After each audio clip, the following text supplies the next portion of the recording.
Hey guys, tonight we're slipping into the fog-choked streets of 1855 London, where the air smells like coal dust and horse manure, and finding a husband is less about swiping right and more about surviving a social obstacle course that'd make a reality show producer weep.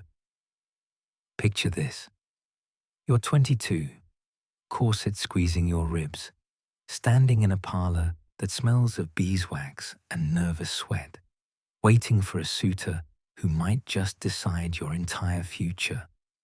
One wrong move, like dropping a teacup or laughing too loud, and your reputation's toast. You probably won't survive this without questioning every life choice you've ever made. So, before you get comfortable, take a moment to like the video and subscribe, but only if you genuinely enjoy what I do here. I'm curious where you're all listening from, so drop your location and local time in the comments. Now, dim the lights, maybe turn on a fan for that soft background hum, and let's ease into tonight's journey together. You wake to the clatter of horse hooves on cobblestone, the distant shout of a street vendor selling wilted cabbages. It's May 1855, and London's a beast of a city. 2 million souls crammed into smoggy streets, where the Thames smells like a sewer on a good day. You're in a chilly bedroom, no central heating, just a coal fire that's barely spitting warmth. You're 22, female, and from a decent middle-class family. Your dad runs a drapery shop, so you've got enough for nice dresses, but not enough to slack off. Your mission? Land a husband.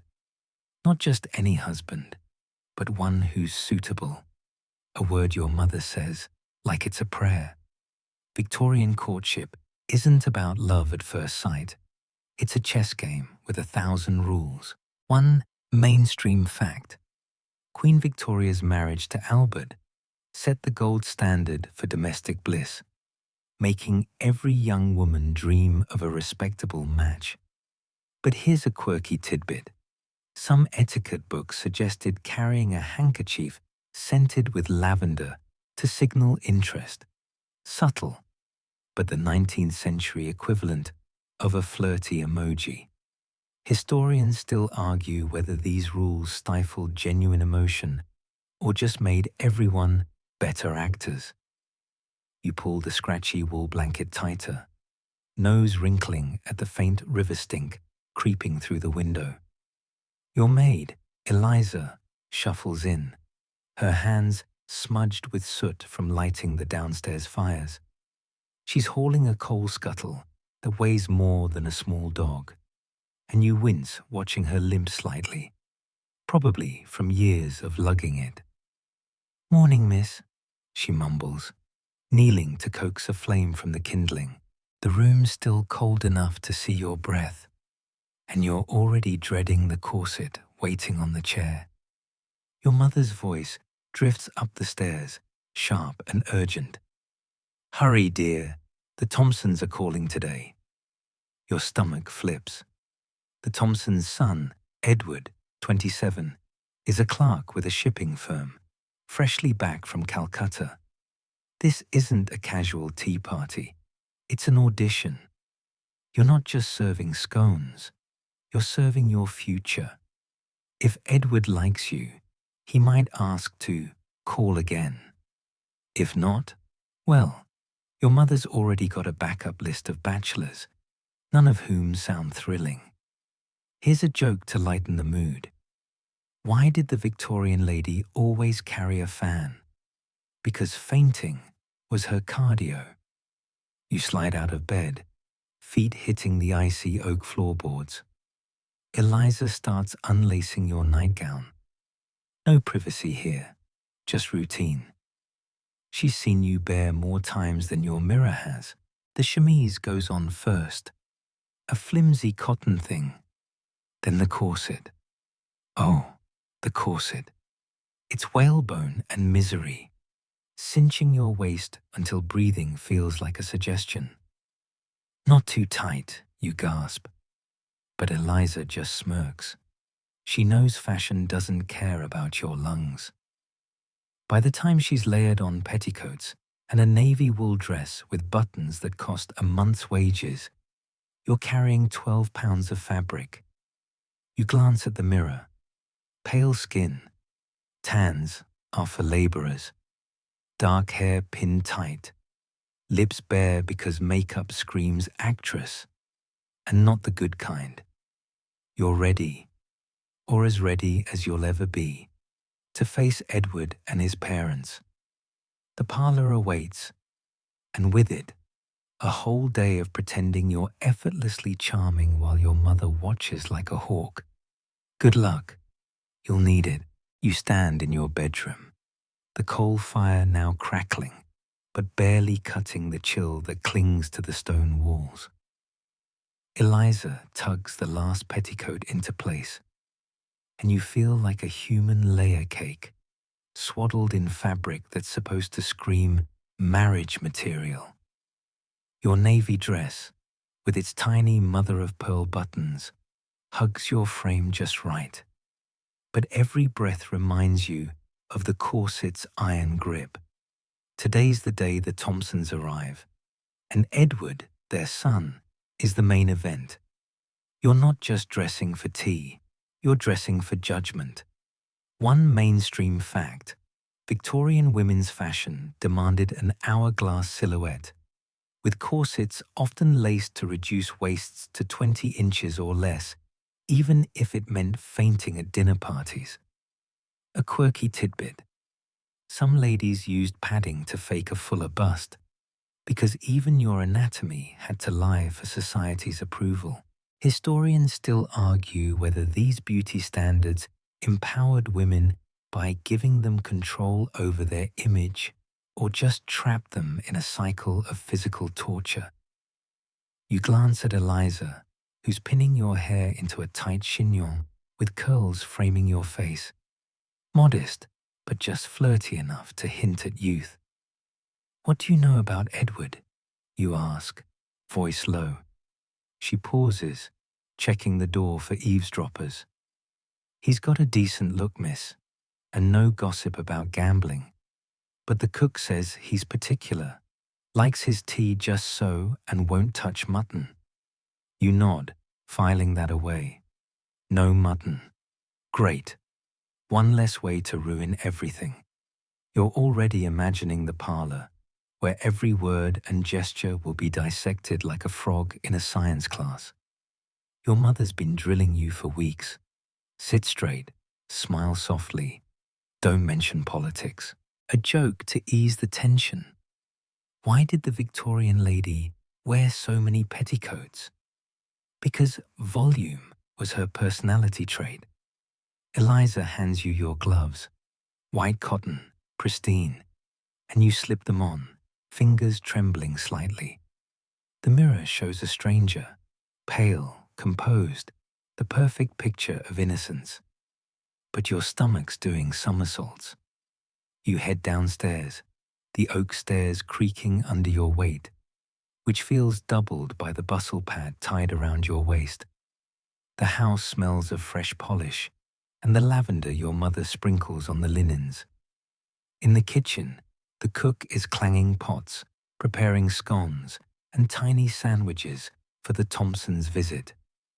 Your father's in his study, muttering over ledgers, probably calculating how much your marriage could save the family. You pause in the hallway, catching a glimpse of London through the window. Carriages rattling by, a milkman shouting his wares, the air thick with coal smoke. It's a city that never stops. But right now, your world hinges on this one afternoon. Your mother sweeps in, her brown wool dress crisp and severe. "Stand up straight, dear," she says, adjusting a curl by your ear.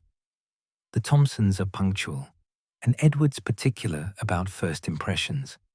She's not wrong.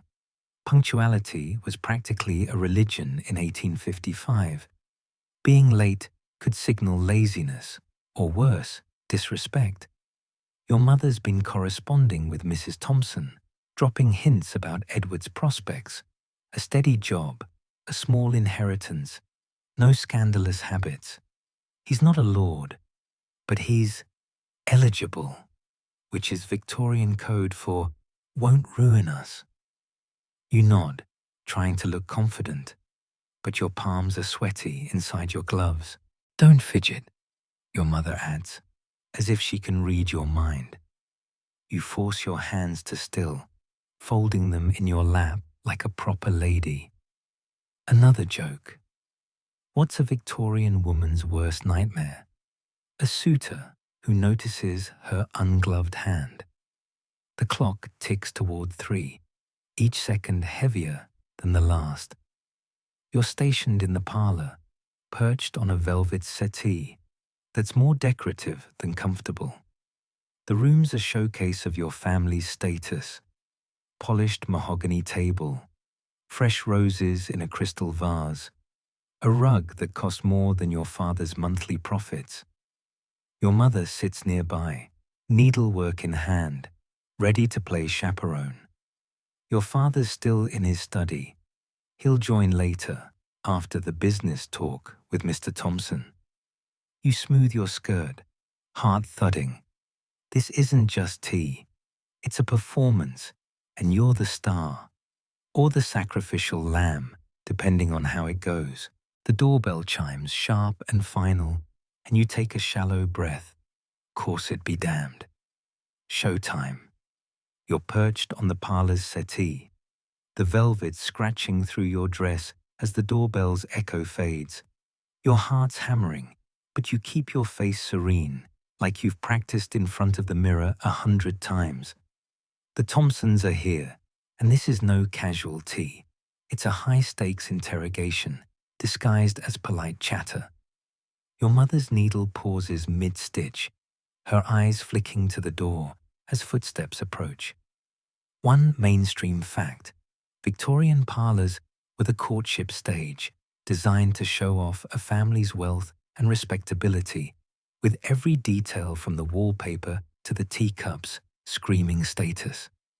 A quirky tidbit: some families kept a courtship sofa with a built-in divider to prevent accidental touching, because even elbows were scandalous. Historians still argue whether these rigid settings stifled romance or just made everyone hyper-aware of every glance. The door swings open, and Mr. Thompson steps in first. A wiry man with graying sideburns and a stiff collar that looks like it's choking him. Mrs. Thompson follows, her green silk dress rustling, a pearl brooch glinting like a warning. Then there's Edward, taller than you expected, with sharp cheekbones and hair parted so precisely it could have been done with a ruler. His coat is black, tailored, and his hazel eyes scan the room before landing on you. Your father's voice booms. "Mr. and Mrs. Thompson, may I present my wife, Mrs. Carver, and my daughter, Miss Abigail Carver." You rise, slow and graceful, offering a curtsy so slight it's barely a dip. Too much would scream desperation, too little, rudeness. Edward bows, his movements crisp, like he's practiced this as much as you have. "Miss Carver," he says, voice smooth but clipped, with a faint trace of something foreign, maybe from his years in Calcutta. You reply, "Mr. Thompson," keeping your eyes on his for exactly 2 seconds before lowering them. Staring's for harlots, after all. Everyone settles into their assigned spots like pieces on a chessboard. You're on the settee, Edward in a chair across from you, close enough to talk, far enough to keep things proper. Your mother and Mrs. Thompson start a side conversation about the church bazaar, but you know they're listening to every word you say. Eliza slips in with the tea tray, her hand steady despite the weight of the silver pot. You notice Edward's nod to her, polite, not dismissive, which is more than most men bother with.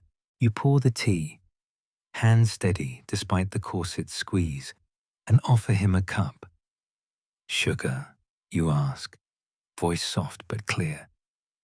"One lump, thank you," he replies, watching you like you're a puzzle he's solving. A joke to break the tension. Why did the Victorian teacup blush? Because it overheard the saucer's gossip. You start with safe topics: travel, weather, the new omnibus routes. Edward mentions his time in Calcutta, describing the spice markets and monsoon rains that turn streets to mud. "It's a world away from London's fog," he says, a half-smile tugging at his lips. You nod, offering a practiced line about London's charm. But you're watching him too. His hands are steady, but his fingers tap the armrest once, twice. A flicker of nerves. You file it away. Your mother's etiquette books drilled this into you. A man's character shows in the small things, not the grand speeches. You venture a question about his work, careful not to sound too probing. He answers easily, mentioning ledgers and trade routes, but there's a tightness in his jaw when he mentions the heat. Something's there, but you can't push. Not yet. Another joke. What's a Victorian suitor's worst fear? A lady who asks about his feelings. The hour creeps by, every minute a balancing act. You laugh at Edward's story about a camel chewing his hat in India, but not too loudly. Giggles are for children. You share a tidbit about your piano lessons, letting him know you're accomplished, but not boastful. When Eliza drops a spoon, Edward doesn't flinch, but his shoulders tense for a split second. You notice, storing it like a clue. The visit ends at exactly 4 o'clock. Etiquette demands precision. Edward rises, bows again, and says, "Miss Carver, might I call again next Sunday?" Your heart skips, but you keep your face calm. "That would be delightful," you reply, and your mother's faint nod tells you you've passed the first test. As the Thompsons leave, you exhale, corset be damned, and wonder what Edward saw in you, and what you're starting to see in him. You sink back onto the settee after the Thompsons depart, the parlor door clicking shut like a final punctuation mark on the afternoon's performance. Your mother's eyes gleam with approval as she sets aside her needlework, but you're replaying every moment in your head. Edward's brief smile, the way his fingers drummed the chair arm, that fleeting tension when the spoon clattered. It's all signals, coded messages in a language you've been taught to decipher since you could curtsy. Victorian courtship thrives on subtlety. Directness is for merchants haggling over silk, not ladies and gentlemen testing the waters of matrimony. One mainstream fact: gentlemen often used hat etiquette as a social barometer. Tipping it at a certain angle could signal interest or dismissal, a ritual rooted in medieval chivalry but amplified in the 19th century. A quirky tidbit: some suitors carried scented gloves to leave a lingering aroma on a lady's hand during a brief touch. Basically an old-school way to mark territory without saying a word. Historians still argue whether these non-verbal cues fostered deeper connections or just bred paranoia in an era obsessed with propriety. Your mother leans in, voice a conspiratorial whisper over the ticking mantel clock. "Well, what did you make of him?" You hesitate, piecing it together like a jigsaw puzzle, missing half the pieces. Edward's posture was impeccable, straight back, no slouching. but his eyes darted to the window twice during your chat about Calcutta's markets. Was that boredom or distraction from some inner turmoil? You recall the etiquette manuals stacked in your bedside drawer, pages dog-eared from late-night study sessions. They warn that a man's gaze lingering too long on your face means admiration, but if it drops to your hands, he's assessing your domestic skills. Edward's eyes stayed mostly level, but flicked to your gloved fingers when you poured tea. Practical interest? Or just checking for spills? You share this with your mother, who nods sagely. Good observation, Abigail. A man's hands tell tales too, calluses from honest work, or soft from idleness. Edward's were smooth, but not overly so, hinting at desk labor rather than manual toil, a joke to soften the scrutiny. Why did the Victorian gentleman stare at gloves? Because he couldn't handle the truth. The evening stretches ahead, but your mind's stuck on decoding. You retire to the small library, really just a nook with shelves groaning under poetry volumes and a window seat overlooking the street.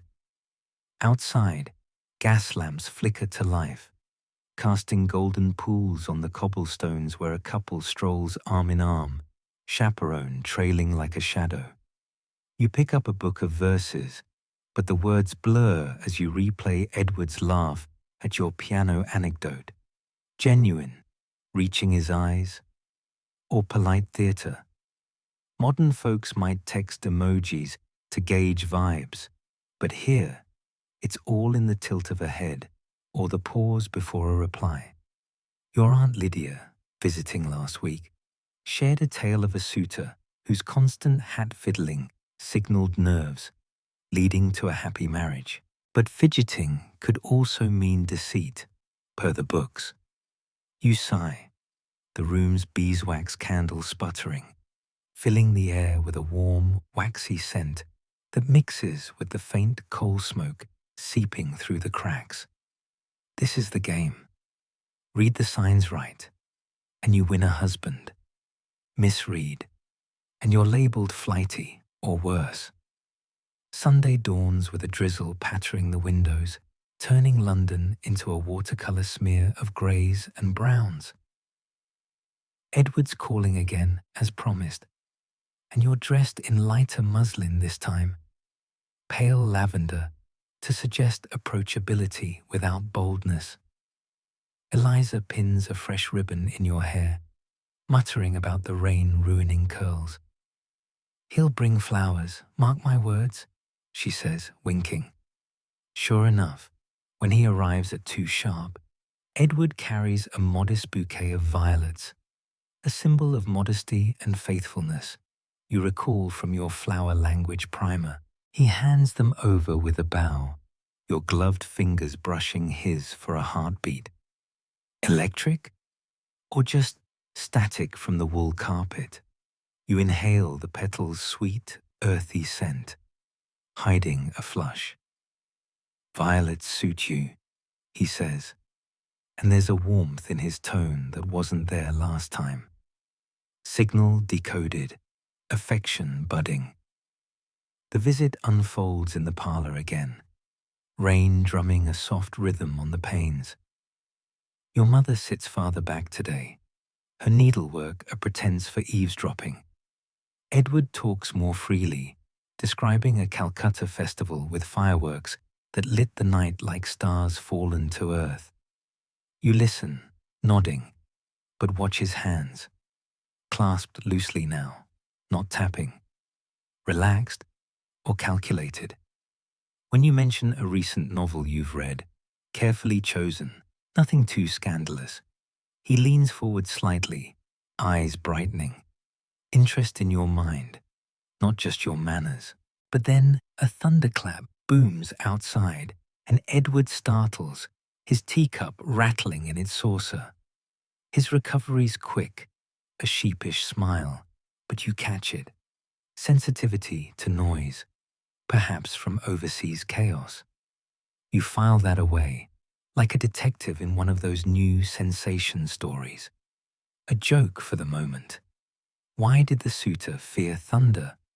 Because it stole his thunder in conversation. As the hour winds down, Edward requests a word with your father. Hallway murmurs, a handshake visible through the cracked door. He returns, asking to escort you to the botanical gardens next week. You sink back onto the settee after the Thompsons depart, the parlor door clicking shut like a final punctuation mark on the afternoon's performance. Your mother's eyes gleam with approval as she sets aside her needlework.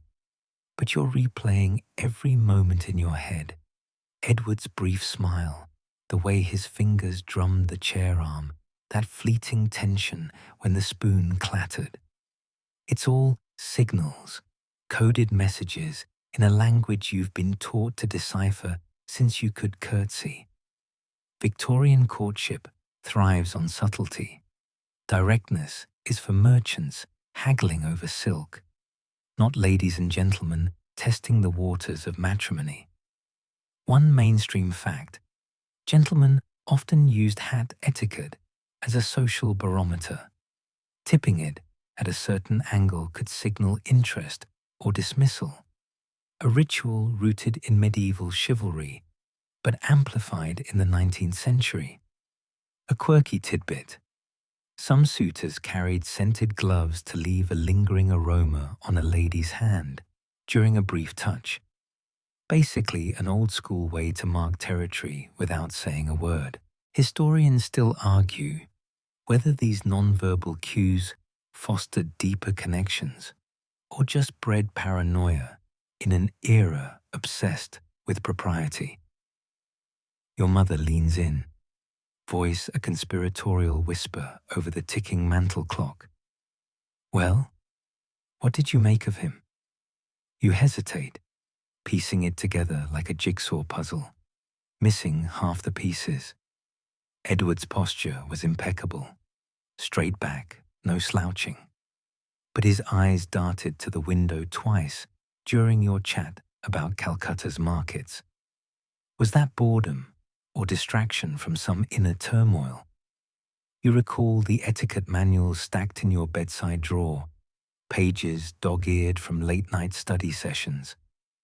They warn that a man's gaze lingering too long on your face means admiration, but if it drops to your hands, he's assessing your domestic skills. Edward's eyes stayed mostly level, but flicked to your gloved fingers when you poured tea. Practical interest? Or just checking for spills? You share this with your mother, who nods sagely. Good observation, Abigail. A man's hands tell tales too. Calluses from honest work, or soft from idleness. Edward's were smooth, but not overly so, hinting at desk labor rather than manual toil. A joke to soften the scrutiny. Why did the Victorian gentleman stare at gloves? Because he couldn't handle the truth. The evening stretches ahead, but your mind's stuck on decoding. You retire to the small library, really just a nook with shelves groaning under poetry volumes and a window seat overlooking the street. Outside, gas lamps flicker to life, casting golden pools on the cobblestones where a couple strolls arm in arm, chaperone trailing like a shadow. You pick up a book of verses, but the words blur as you replay Edward's laugh at your piano anecdote. Genuine, reaching his eyes, or polite theatre. Modern folks might text emojis to gauge vibes, but here, it's all in the tilt of a head or the pause before a reply. Your Aunt Lydia, visiting last week, shared a tale of a suitor whose constant hat fiddling signaled nerves, leading to a happy marriage. But fidgeting could also mean deceit, per the books. You sigh, the room's beeswax candles sputtering, filling the air with a warm, waxy scent that mixes with the faint coal smoke seeping through the cracks. This is the game. Read the signs right, and you win a husband. Misread, and you're labeled flighty or worse. Sunday dawns with a drizzle pattering the windows, turning London into a watercolor smear of greys and browns. Edward's calling again, as promised, and you're dressed in lighter muslin this time, pale lavender, to suggest approachability without boldness. Eliza pins a fresh ribbon in your hair, muttering about the rain ruining curls. He'll bring flowers, mark my words, she says, winking. Sure enough, when he arrives at 2 sharp, Edward carries a modest bouquet of violets, a symbol of modesty and faithfulness you recall from your flower language primer. He hands them over with a bow, your gloved fingers brushing his for a heartbeat. Electric, or just static from the wool carpet. You inhale the petal's sweet, earthy scent, hiding a flush. Violets suit you, he says, and there's a warmth in his tone that wasn't there last time. Signal decoded, affection budding. The visit unfolds in the parlor again, rain drumming a soft rhythm on the panes.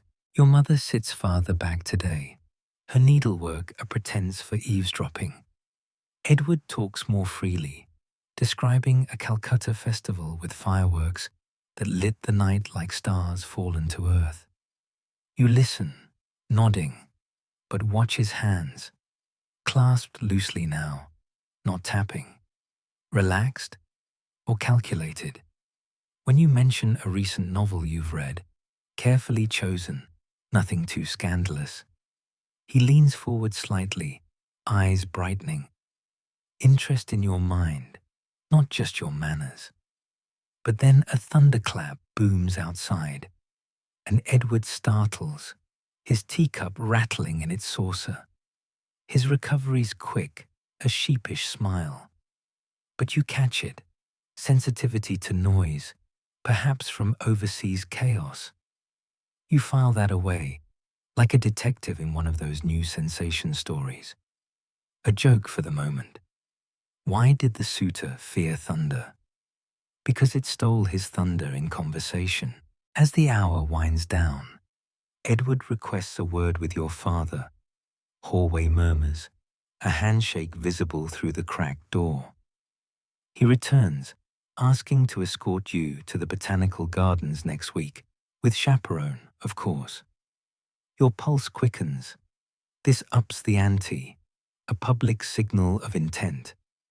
You agree, demurely, but inside you're buzzing. Decoding him feels like unraveling a knot. Pull too hard, it tightens.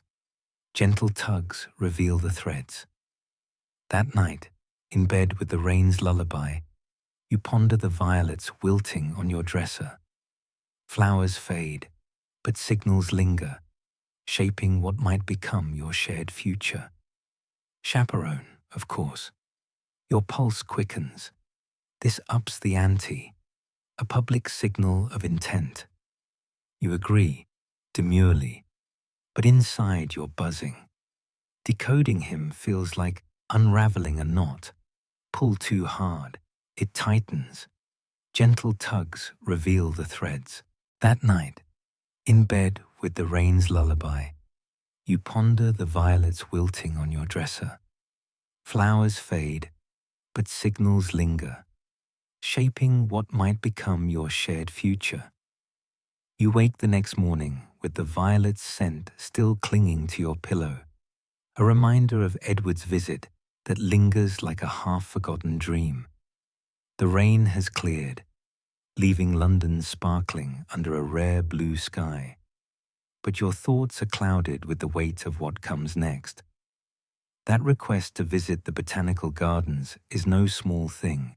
It's a step into society's gaze, where every action could seal your fate or shatter it. Victorian England doesn't forgive slips. One wrong word, one unguarded moment, and you're marked forever. Reputation is currency here, more valuable than gold. And for women, it's as fragile as spun glass. One mainstream fact: the 1857 Divorce Act made separation possible but scandalous, requiring proof of adultery or cruelty, which often destroyed a woman's social standing, even if she was innocent. A quirky tidbit: some ladies carried scandal shields, small fans etched with emergency etiquette reminders, to consult discreetly during crises. Historians still argue whether these strict codes protected virtue or just enforced inequality, trapping women in perpetual performance. You dress carefully for the week ahead, choosing a walking gown in soft grey muslin that sways just enough to suggest grace without impropriety. Eliza laces your corset looser today, sensing your tension. Gardens mean eyes everywhere, miss, she warns, pinning your hat with its modest feathers. She's right. The botanical gardens are a public arena where couples parade under the pretense of admiring exotic plants. But really, it's a judgment stage. Your mother selects Aunt Beatrice as chaperone, her stern gaze sharper than any thorn. Remember, your mother says over breakfast porridge that's gone cold in your bowl. No accepting gifts beyond flowers, no prolonged eye contact, and absolutely no touching unless he offers his arm for support. You nod, but inside, you're tallying the pitfalls. A misplaced laugh could label you frivolous. Too much silence, dull. It's a tightrope, and falling means social exile. The day arrives with sunshine filtering through the carriage windows as you rattle toward Kew Gardens. Aunt Beatrice's knitting needles clicking like a metronome of disapproval.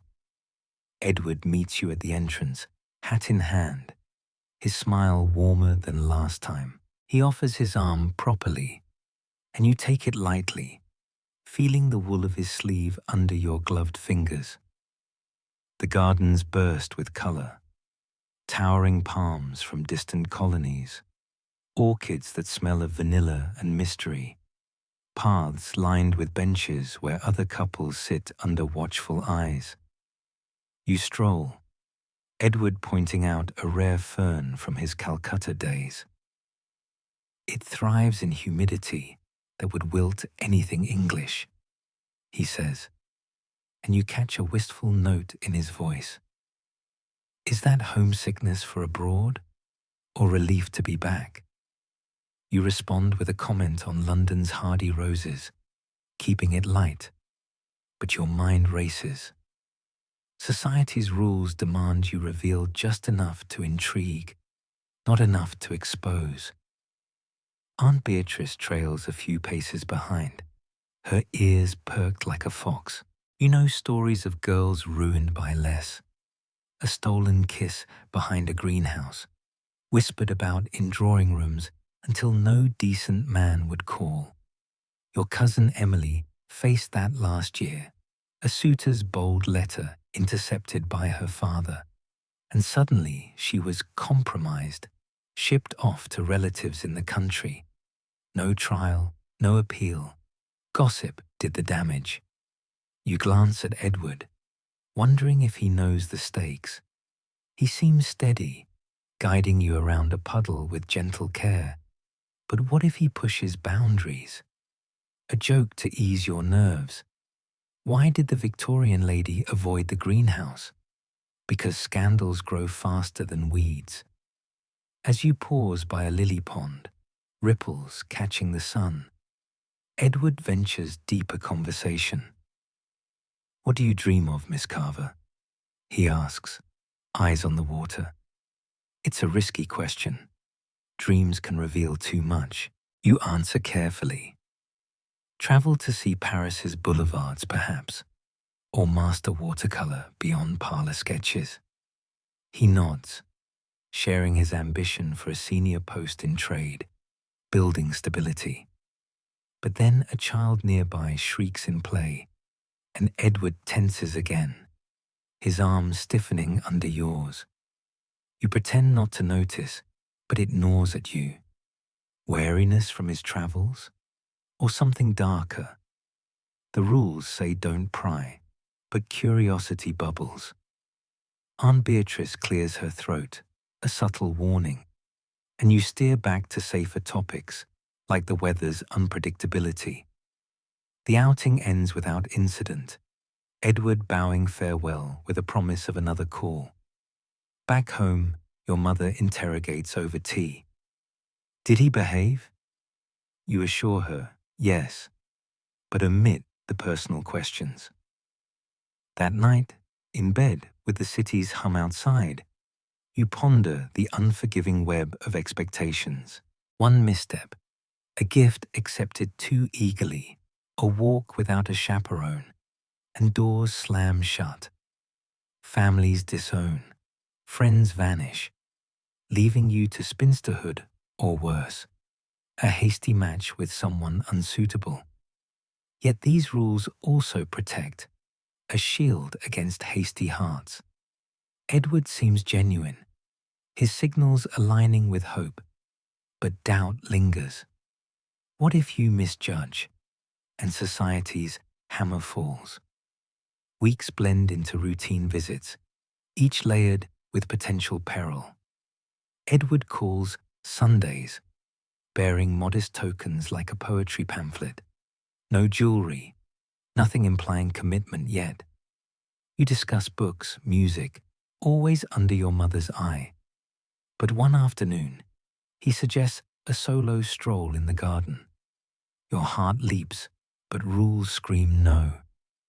With Aunt Beatrice, you counter, and he agrees, masking disappointment. Good sign, he respects boundaries. Still, whispers from neighbors reach you. Mrs. Ellis down the street, ruined by a suitor's false promise, now shunned at church. It chills you. A joke for levity. What's a Victorian reputation? Fragile as eggshell china, and twice as breakable. As engagement whispers grow, you feel the pressure mount. Society demands perfection, and you're walking a blade's edge. Edward's character shines in small ways, helping Eliza with a dropped tray, laughing at your wit without condescension. But the rules bind you both, unforgiving sentinels. One evening, alone with your journal, you scribble fears. What if affection blinds you to flaws? The era's tales warn of men hiding vices behind charm.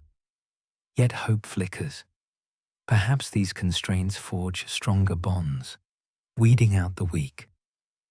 Tomorrow brings another test, and you'll navigate it. Reputation intact, heart guarded. You step out into the crisp afternoon air, the garden path crunching under your kid leather boots, as Edward offers his arm once more, his wool sleeve a steady anchor in the uncertain dance of courtship. The small backyard behind your family's townhouse is modest, a square of trimmed grass bordered by rose bushes heavy with buds, their scent mixing with the faint coal tang that always hangs over London. Aunt Beatrice follows at a discreet distance, her footsteps a constant reminder that solitude is forbidden, even in this private space. These supervised strolls are the next rung on the ladder of propriety, allowing glimpses of character without the risk of scandal. One mainstream fact: Victorian gardens often served as extensions of the home for courtship, with paths designed for leisurely walks that encouraged conversation while keeping couples given chaperones. A quirky tidbit: some affluent families installed whispering benches, curved to carry voices from one end to the other, letting sweet nothings travel without proximity. Historians still argue whether such controlled environments nurtured true intimacy or merely simulated it, forcing emotions into artificial molds. You feel the sun warming your bonnet's brim, casting dappled shadows on the gravel as you match Edward's pace, slow and measured to avoid any hint of haste. "The roses are promising this year," he says, gesturing to a cluster of pink blooms. You nod, replying with a comment on their fragrance, but your mind is attuned to the limits binding you both. No straying off the path, no pausing too long in shaded alcoves where eyes might miss a gesture. Aunt Beatrice's cough echoes from behind, a subtle prod to keep moving. These walks are scripted. Freedom. A taste of companionship laced with caution. You glance at Edward, his profile sharp against the green, and wonder what he'd say without an audience. Modern daters might spill secrets over coffee, but here, every word is weighed, every glance timed. A joke to lighten the stroll. Why did the Victorian couple walk so slowly? Because rushing love was considered bad form, and bad form was worse than bad weather. As you round a bend, the conversation turns to lighter fare. Edward shares a story from his youth, a boyhood prank involving a hidden frog in his brother's boot, his chuckle low and genuine. You respond with a tale of your own, a childhood mishap with a spilled inkwell during French lessons, careful to keep it charming, not clumsy. Laughter bubbles up, but you temper it, aware that boisterous mirth could paint you as unladylike. The rules echo in your head. Maintain composure, show interest without eagerness, reveal wit but not sharpness. Edward's arm flexes slightly under yours, a subtle shift that sends a flutter through you, but you don't tighten your grip. Touch is rationed, a light hold permissible for support, nothing more. Aunt Beatrice's shadow lengthens on the path ahead, her presence a silent enforcer. You spot a butterfly flitting near the hedges, its wings a flash of blue, and point it out. A sign of transformation, Edward muses, his tone thoughtful. Is that a hint at your evolving acquaintance, or just idle chat? You ponder, the air buzzing with unspoken questions. The garden's confines feel both safe and stifling, the high brick walls blocking the street's clamour but trapping your words in a bubble of scrutiny. You pass the vegetable patch, where early beans climb trellises, and Edward asks about your hobbies beyond music. "I enjoy sketching flowers," you admit, gesturing to the roses. He nods approvingly, mentioning his attempts at watercolor during rainy Calcutta days. Shared interests emerge like hidden blooms, but always within bounds. No delving into dreams too personal, no questions about past affections. The era's etiquette books forbid it, warning that familiarity breeds contempt, or worse, impropriety. You recall your mother's tales of a neighbor's daughter who wandered unchaperoned during a walk and faced whispers for months. Her prospects dimmed like a snuffed candle. Limits protect, but they chafe, turning what could be natural into a calculated exchange. Another joke. What's a chaperone's favorite hobby? Shadow puppetry, because they're always in the background, pulling strings. Halfway through the circuit, Edward pauses by a bench, suggesting a brief rest. Aunt Beatrice settles on a nearby stone seat, her knitting resuming its rhythmic click, eyes never leaving you. You sit primly, skirts arranged to avoid wrinkles, and the talk shifts to London life. He describes the city's changes since his return. the new railways snaking through like iron veins, bringing goods from afar. You share your observations of bustling markets, the vendor's calls a symphony of commerce. But beneath the words, tension simmers. His hand brushes the bench edge near yours, accidental or intentional. You shift slightly, maintaining distance, heart quickening. These moments test resolve, the pull of curiosity against the push of convention.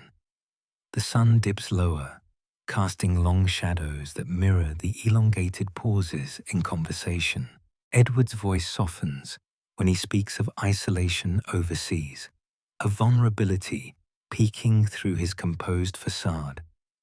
You listen, offering sympathy without pity, aware that empathy can bridge gaps but also widen cracks if mishandled. As the stroll resumes, you circle back toward the house, the path looping like the repetitive nature of these encounters.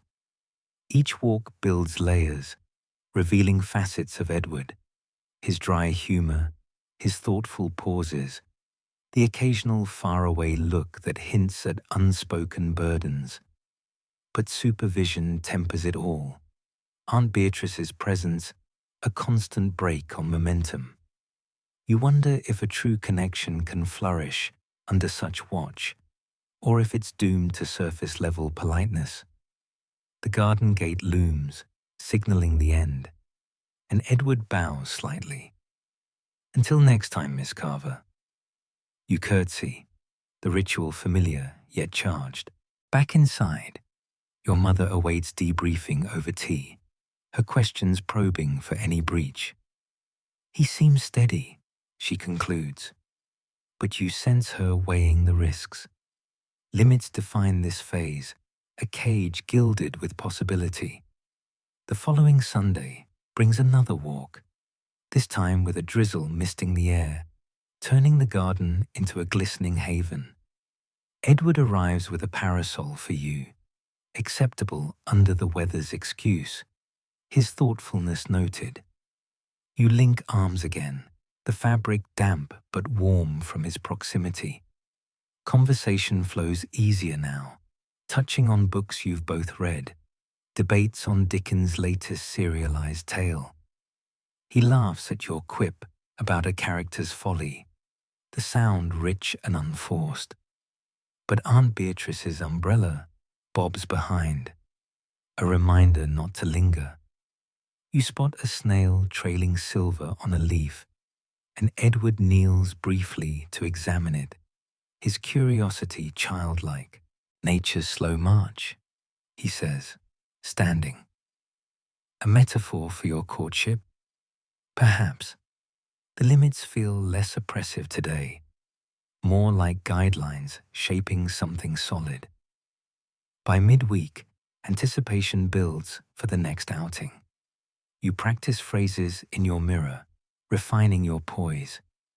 Edward signals align, steady gaze, attentive nods, no oversteps.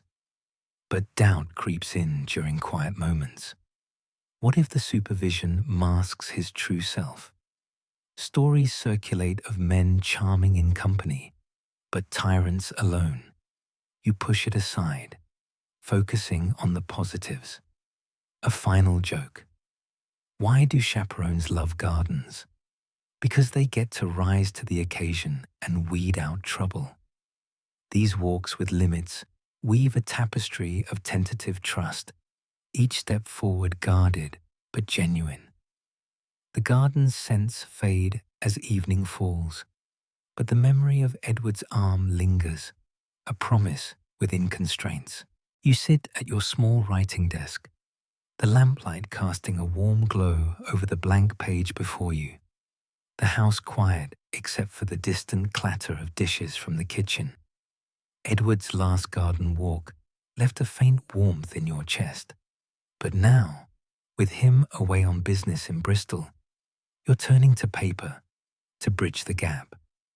Letters are your lifeline, the only way to share thoughts too bold for a chaperone stroll.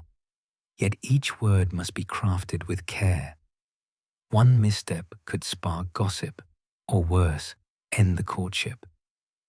Victorian letter writing is an art form, laced with subtext and bound by rules as tight as your corset. One mainstream fact: letter writing manuals, like The Lover's Letter Writer of 1846, offered templates for courtship correspondence, dictating tone and phrasing to avoid impropriety. A quirky tidbit: some suitors slipped pressed flowers into envelopes as coded signals of affection. Violets for fidelity, forget-me-nots for true love. Historians still argue whether these letters revealed genuine emotion or were just formulaic performances to satisfy social expectations. Your pen hovers, ink dripping slightly as you choose your opening. "My dear Mr. Thompson," you write, the formality a shield against over-familiarity. You describe the garden's new blooms, a safe topic, then venture a line about missing your recent talks, a hint of warmth, but not too much. The etiquette books warn against effusiveness. A lady's restraint signals virtue. You pause, glancing at Edward's last letter, which arrived yesterday, his neat script describing Bristol's docks and a longing for London's quieter streets.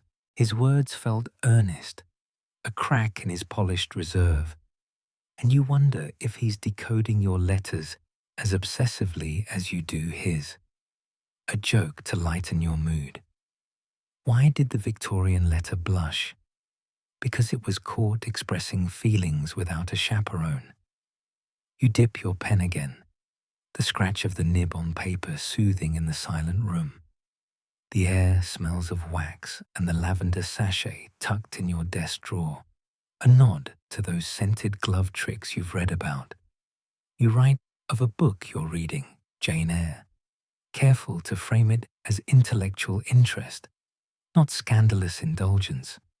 Its heroine's boldness could raise eyebrows. Edward's reply might reveal his stance on women's independence, a clue to his character. Your mother's voice echoes in your mind. Watch for sincerity, Abigail, but never trust too soon. She's right. Letters can hide as much as they reveal. You recall a neighbor's tale of a suitor whose flowery prose masked gambling debts, discovered only after an engagement. Your words stay measured, warm but guarded, like a fire banked to avoid sparking. The process takes hours, 3 pages filled with careful loops and subtle hints. You mention a piano piece you've practiced, hoping he'll ask to hear it next visit. Sealing the envelope with wax, you feel a thrill. Each letter is a step closer to knowing him, or a step deeper into risk. You hand it to Eliza for posting, her knowing smile suggesting she's seen this dance before. Days later, Edward's reply arrives, its tone mirroring yours, polite, with glimmers of personality. He describes a Bristol sunset over the harbour, then admits to finding city noise jarring after Calcutta's chaos. That vulnerability again, like his flinch at thunder.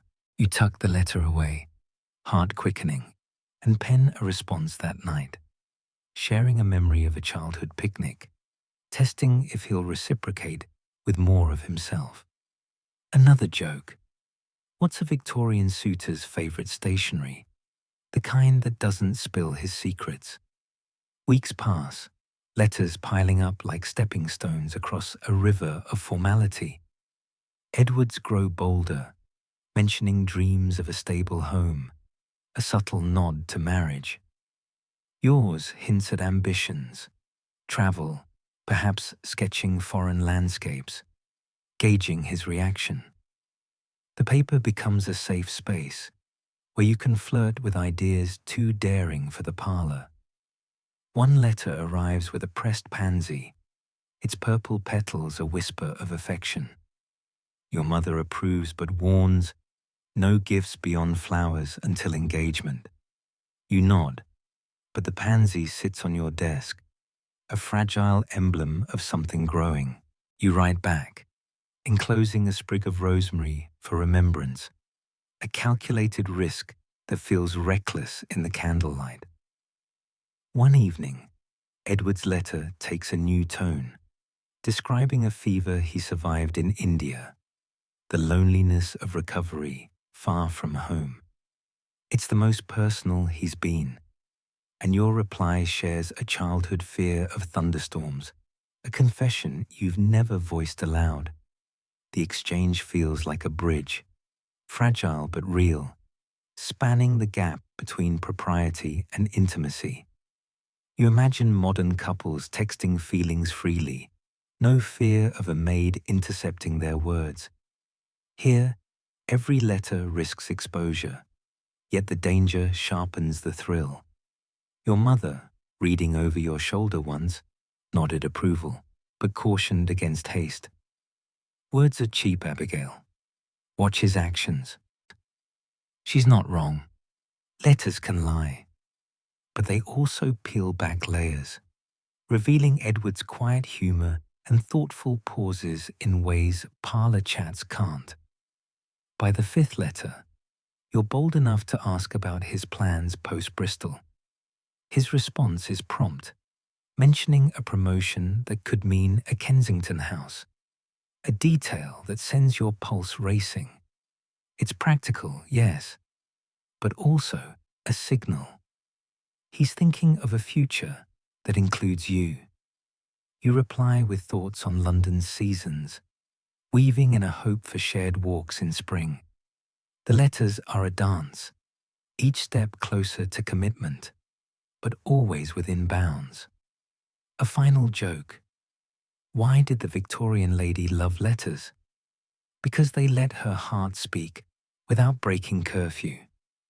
As Edward's return nears, you anticipate the next garden walk, wondering if his written warmth will translate in person. The letters have built a fragile trust, but face to face, under Aunt Beatrice's gaze, you'll test if his words hold weight. You seal your latest note, the rosemary's scent lingering on your fingers, and feel the stakes rising. Each letter is a gamble, a chance to glimpse his soul or misread a mask. The house hums around you, cook's pots clanging, your father's pen scratching in his study. But your world narrows to the page, where affection and caution intertwine, pulling you toward a future you can't yet fully see. You stand at the edge of Kensington Gardens, the air sharp with the scent of cut grass and blooming jasmine. As Edward's carriage pulls up, its wheels crunching on gravel. Today's outing is no small garden stroll, but a bold step into the public eye, a declaration that your courtship is serious enough for society's scrutiny. The gardens sprawl before you, paths lined with manicured hedges and couples parading like peacocks under the watchful gaze of chaperones. Aunt Beatrice adjusts her bonnet, her expression as stern as the iron gates behind you, ready to shadow your every step. This public display is a milestone, signaling intent without words. But it's also a minefield. One wrong gesture, and whispers could unravel everything. One mainstream fact: public outings like these were a Victorian ritual, with places like Kew or Kensington Gardens serving as stages for couples to test compatibility under society's microscope. A quirky tidbit: some ladies wore promenade dresses with detachable trains to avoid tripping in public, a practical nod to fashion's demands. Historians still argue whether these outings strengthened bonds through shared experiences or just amplified social pressure, turning love into a performance. Edward steps down, his coat a deep navy that catches the sunlight, and offers a slight bow. "Miss Carver, a pleasure," he says, his hazel eyes warmer than the formal words suggest. You curtsy, feeling the weight of curious glances from passers-by. Matrons with parasols, gentlemen tipping hats, all noting your pairing. You take his arm, fingers light on his sleeve, and begin the slow walk down the main path. Aunt Beatrice trails a few paces behind, her footsteps a steady reminder of propriety's leash. The gardens hum with life, children chase hoops, vendors hawk lemonade, and a distant band plays a waltz that floats like a memory. You keep your steps measured, skirts swaying just enough to look graceful without drawing stares. Edward points out a towering magnolia, its petals like wax, and you nod, but you're hyper-aware of the crowd. A joke to ease the tension. Why did the Victorian couple stroll so slowly? Because they had to wait for society's approval to catch up. Conversation flows cautiously at first. Safe topics like the garden's history or London's new gas lamps. Edward shares a story of Calcutta's botanical gardens, where monkeys stole fruit from picnickers, his laugh low and genuine. You counter with a tale of sketching roses here last summer, careful to sound accomplished, but not boastful. The etiquette books stress balance.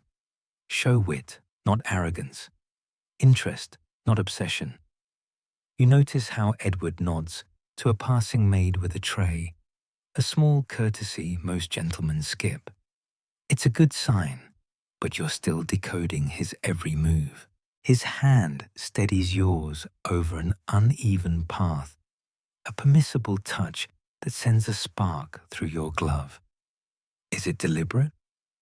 You can't tell, but the crowd's eyes feel like 100 tiny mirrors reflecting your every blush. Aunt Beatrice clears her throat, and you adjust your grip, keeping it proper. Halfway through, you pause by a fountain, its spray catching sunlight like scattered diamonds. Edward ventures a bolder question. Do you ever imagine living beyond London? It's a test, probing your ambitions without crossing lines. You answer carefully, mentioning a dream of seeing Italy's art, but frame it as curiosity, not restlessness. He nods, sharing his hope for a quieter life someday. Perhaps a cottage with a garden. The intimacy of the moment feels daring under the open sky, with strangers glancing as they pass. You spot a couple nearby, unchaperoned, their laughter too loud, and note the matron's disapproving frowns. Reputation hangs by a thread here. One misstep, like lingering too long by the fountain, could spark gossip. Another joke. What's a Victorian lady's worst garden hazard? Not bees, but busybodies buzzing with rumours. The outing stretches into the afternoon, the sun climbing higher as you loop through rose beds and shaded arbours. Edward's conversation grows easier, touching on books and music, revealing a fondness for Byron's poetry that surprises you. You admit to enjoying piano sonatas, testing if he values your skills. He does, asking about your favorite composers, his interest seeming genuine. But a sudden shout from a nearby vendor makes him tense, his arms stiffening under yours for a heartbeat before he recovers with a smile. That sensitivity to noise again. India's mark, perhaps. You file it away, wondering what it hides. Aunt Beatrice, ever vigilant, suggests a rest on a bench, her knitting resuming its relentless click. You sit, skirts arranged, and Edward joins you, keeping a proper gap. The crowd thins, but eyes linger, society's silent jury always watching. As the visit nears its end, Edward suggests another outing. A museum next time. with proper chaperonage. It's a clear signal. He's serious, ready to deepen this public dance. You agree, heart quickening, but caution tempers your excitement. The gardens have shown you Edward's charm, his small kindnesses, but also his guarded moments.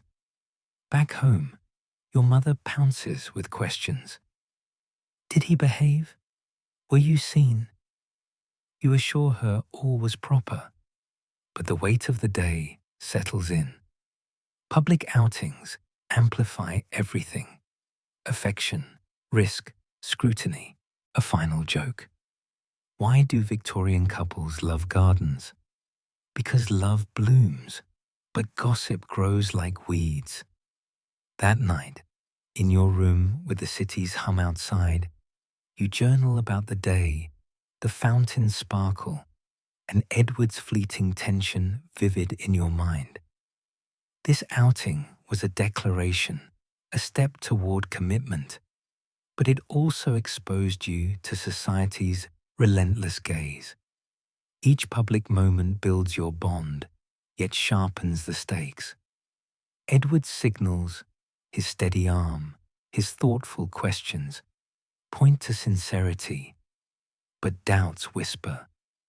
What if the crowd sees flaws you miss?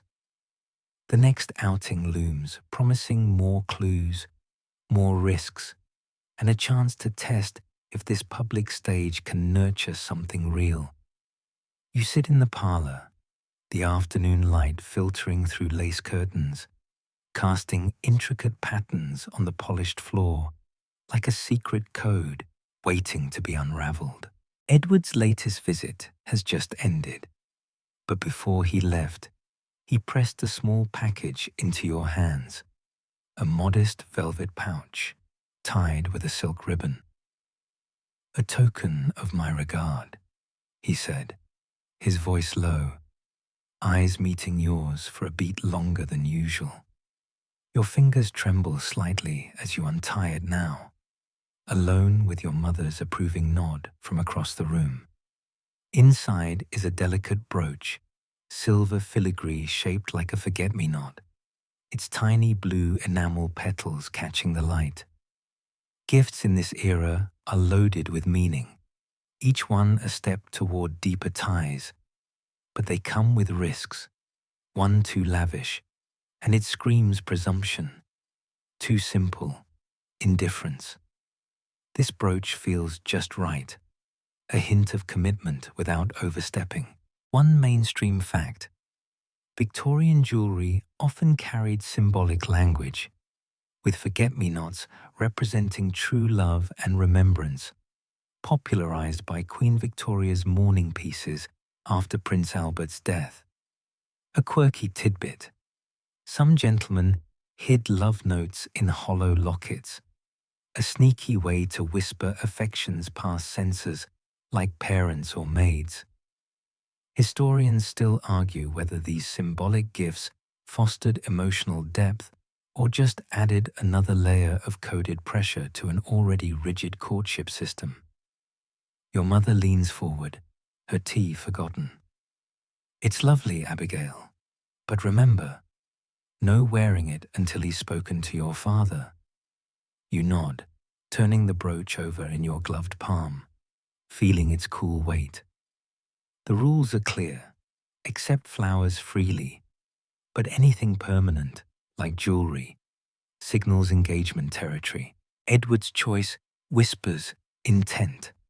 The forget-me-not, a subtle vow of constancy amid your growing letters and walks.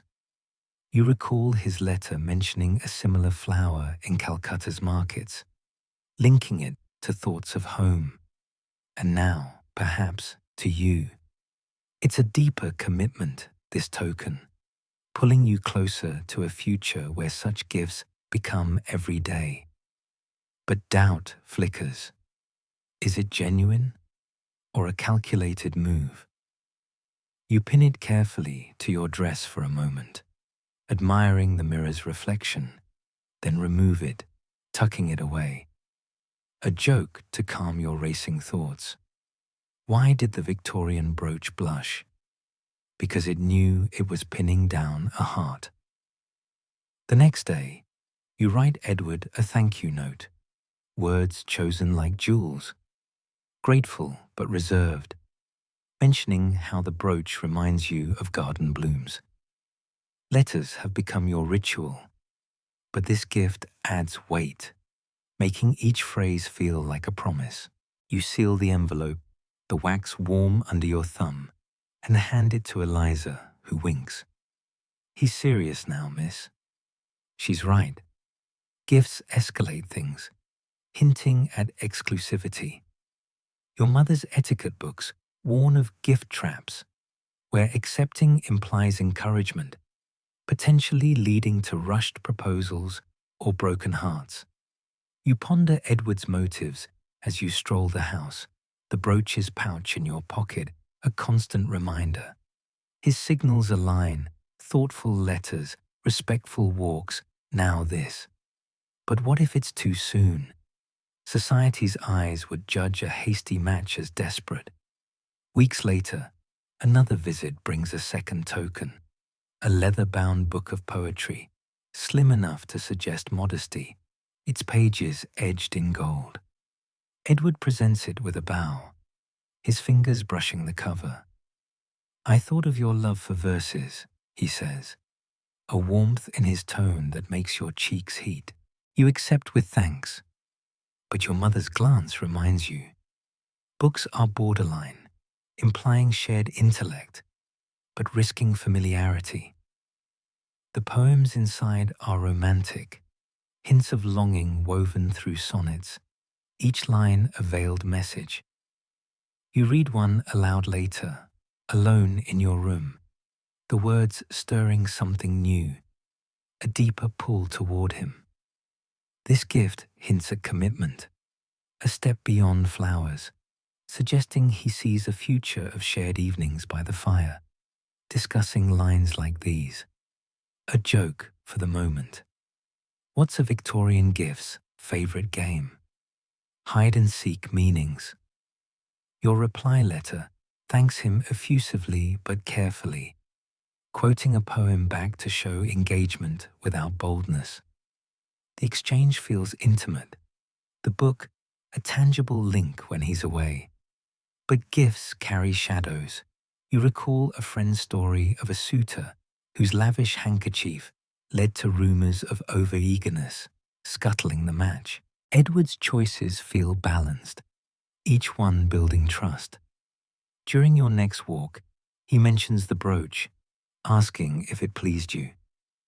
Immensely, you say, touching your collar where it could sit. His smile lingers, a sign he's testing the waters for more. Aunt Beatrice's presence keeps it proper, but the air crackles with unspoken depth.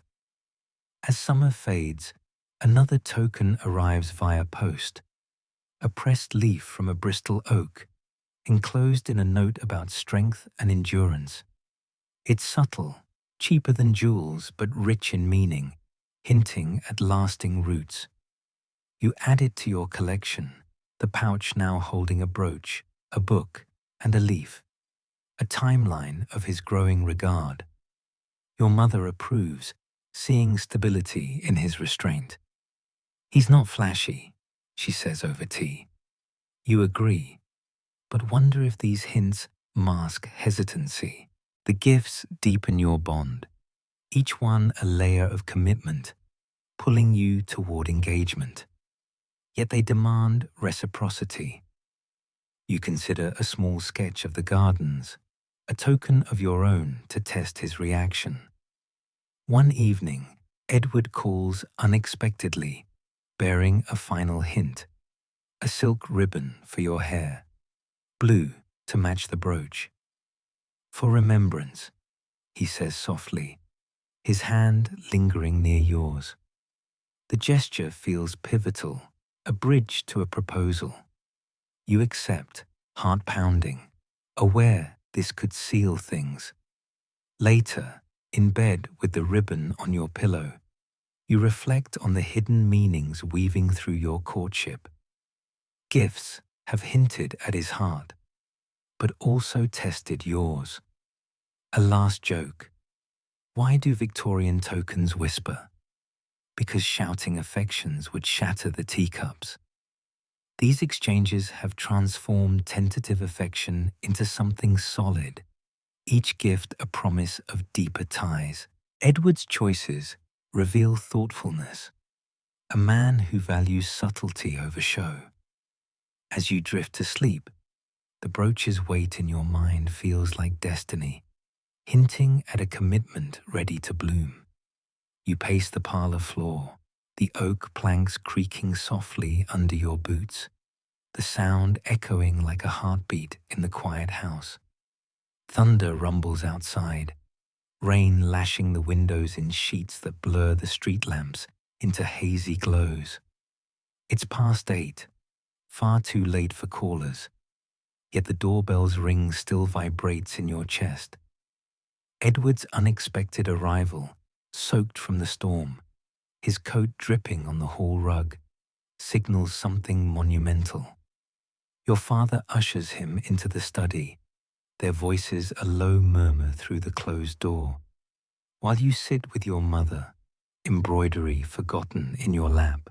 The proposal's weight hangs in the air, thick as the humid night, a moment that could reshape your life forever. In Victorian times, proposals were pivotal, often following weeks of hints, but always formal, spoken first to the father, then the lady, with no room for whimsy. One mainstream fact: engagements required parental consent, especially for women under 21. But even older daughters like you deferred to fathers for permission to address, ensuring alliances benefited the family. A quirky tidbit: some suitors rehearsed proposals with dummy rings made of wax, practicing the kneel to avoid fumbling in the moment. Historians still argue whether these scripted declarations sparked true romance, or just formalized economic mergers, prioritizing stability over passion. Your mother fidgets with her shawl, her eyes darting to the door. "This is it, Abigail," she whispers, her voice a mix of excitement and nerves. You nod, stomach twisting like the storm clouds outside. The gifts, letters, and walks, they've all led here, each one a stone in the path to this threshold. Edward's tokens, from the forget-me-not brooch to the poetry book, have woven a net of expectation. But now the question looms, life-changing and irreversible. Marriage means merging fates. Your property becomes his, your decisions shared, even children legally his domain. No backing out lightly.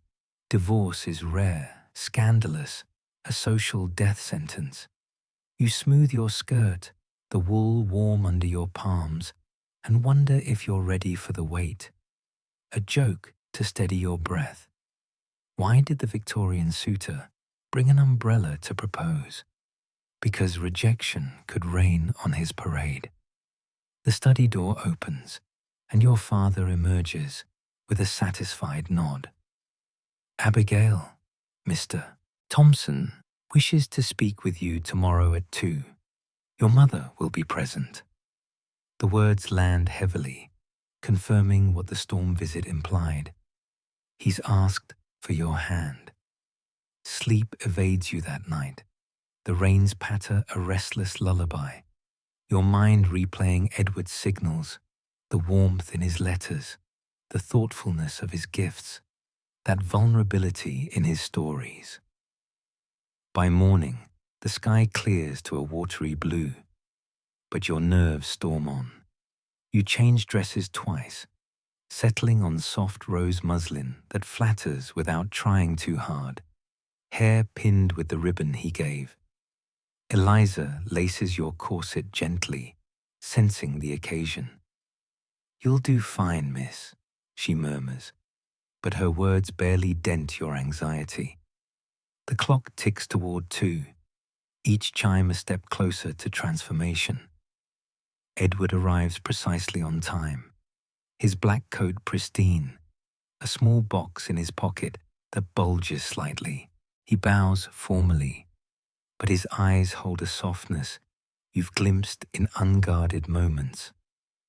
Your mother positions herself in the corner, needlework a pretense, as you sit on the settee, hands folded to hide their tremble. The parlor smells of fresh polish, and the roses from the garden, arranged that morning as if to bless the scene. Edward takes the chair opposite, clearing his throat. Miss Carver, Abigail, if I may, I have spoken with your father. His voice is steady, but his fingers tap the box once, a tell of nerves. You nod, breathe shallow in your corset, the room shrinking to just you two, the weight of his words pressing down. He slides to one knee, the velvet box opening to reveal a ringer, gold band with a modest sapphire, blue like forget-me-nots, chosen with care. Will you do me the honor of becoming my wife? The question hangs, life-changing, a pivot from independence to partnership. Your heart races, images flashing, shared walks without chaperones, a home of your own, children perhaps, but also the unknowns, his hidden tensions, society's chains. You search his face, seeing sincerity in his hazel eyes, the man who's revealed himself through layers of propriety. Yes, Edward, you whisper. Then, stronger, I will. Relief floods his features, a smile breaking like dawn, as he slips the ring on your finger, the metal cool and final. Your mother dabs her eyes, the moment sealed, a joke for the surreal joy. What did the Victorian ring say to the finger? I'm here to make an honest hand of you. The rest blurs. Discussions of announcements in the papers, a wedding in 6 months, a Kensington house he's eyeing. Edward's touch on your hand, gloveless now, permissible for fiancés, sends a shiver, warm and real. As he leaves, promising daily calls, the weight settles differently, less burden, more promise. That night, you twist the ring in lamplight, its sapphire winking like a secret. Engagement changes everything. Unchaperoned moments allowed, letters freer, but responsibilities loom. Trousseau to prepare, skills to hone. Your mother begins the list. Dresses, linens, china. You journal feverishly, the proposals echo stirring excitement and fear. What if affection fades? But Edward's kneel felt earnest, a foundation amid uncertainty. The following days bring a flurry, relatives notified, friends' congratulations pouring in like rain. Edward calls often, now permitted parlor time with minimal supervision. His conversations deeper, touching on fears and hopes. He admits India left scars, fevers, isolation, that make him value stability. You share your worries about motherhood, the unknown. The proposal's weight binds you, but also lifts, allying courtship's dance. Another joke. Why was the proposal so heavy? Because it carried the ring of truth. As plans unfold, the ring becomes a talisman, its weight a reminder of the question that changed everything. Edward's kneeling lingers in memory, a vulnerable act in a rigid world. You've said yes, stepping into a future woven from hints and hopes, the proposal's gravity pulling you toward a shared horizon. You walk arm in arm with Edward through the quiet streets near your home, the gas lamps flickering to life as dusk settles over London like a soft veil. For the first time, No chaperone trails behind. No Aunt Beatrice with her knitting. No mother hovering in the parlor doorway. Engagement's new freedoms taste like stolen sweets, thrilling and slightly forbidden, even though etiquette now permits these unchaperoned moments. The air is crisp with autumn's bite, leaves crunching underfoot, their earthy scent mingling with the faint coal smoke that defines the city. This shift feels revolutionary, holding hands without gloves, speaking without measuring every syllable for eavesdroppers. Yet it's bounded still. Walks must end before dark. Conversations steer clear of anything too intimate. Victorian engagements balanced liberty with caution, allowing fiancés to test compatibility in semi-private settings while upholding decorum. One mainstream fact: engaged couples could exchange locks of hair as tokens, a romantic custom symbolizing eternal bonds, often preserved in jewelry like lockets. A quirky tidbit: some pairs created love maps, hand-drawn sketches of dream homes, to visualize their future without discussing finances outright. Historians still argue whether these freedoms deepened affection or merely teased it, creating anticipation that sometimes led to disillusionment post-wedding. Edward's hand envelops yours, warm and calloused from his desk work, the sapphire ring on your finger catching the lamplight like a blue spark. "It's strange, isn't it?" he says, his voice low, free of the formal clip it held in chaperone days. To speak without an audience. You nod, squeezing his fingers lightly, the gesture bold in its simplicity. These walks become your sanctuary, a space to peel back layers of courtship concealed. You share fears unspoken before, your worry about managing a household alone, the stories of wives overwhelmed by servants and budgets. He confesses nightmares from India, jungle fevers that left him weak, the echo of distant gunfire that still jolts him awake.